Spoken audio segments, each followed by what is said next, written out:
Das Team aus Deutschland, die Datei Plus, haben den Eurocup gewonnen in der höchsten Kategorie, in der Kategorie A. Der Mannschaftsleader, Holger Kurz, wie sieht's aus? Oh, ich kann nicht so viel dazu sagen, aber irgendwie habe ich damit gerechnet, mit den geilen Typen hier zu spielen. Alt und jung, perfekt, geile Mischung. Ich war mir fest davon überzeugt, dass wir es gewinnen. Definitiv. Alt, klar, alten Säcke, klar. Ja. Wunderbar. Herr Ehlerbach, Matchstart von Ihnen, wie fühlen Sie sich?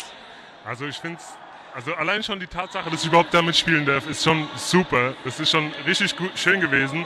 Aber dass ich auch noch einen Matchstart machen durfte, das ist für mich ja das Nonplusultra. Also für mich ist der Urlaub schon auf jeden Fall rentiert sich. Es ist kein Urlaub, sagen wir es mal so.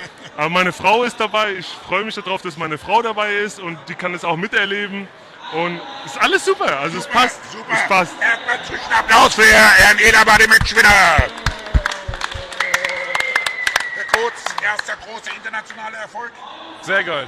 Sehr geil. Mehr habe ich nicht zu sagen. Mehr gibt's gar nicht zu sagen. Ne? Ich kann nur Danke sagen, dass ich bei so einem geilen Team mitspielen durfte. Danke. Und Herr Atze Schneider. Ja, also Über die Grenzen von Dortmund bekannt. das erste Spiel, Superass. das erste Spiel verloren, dann aber alles gewonnen. Was wollen wir mehr? Dankeschön. Wir sind die Geilsten. Großer Applaus für das deutsche Team.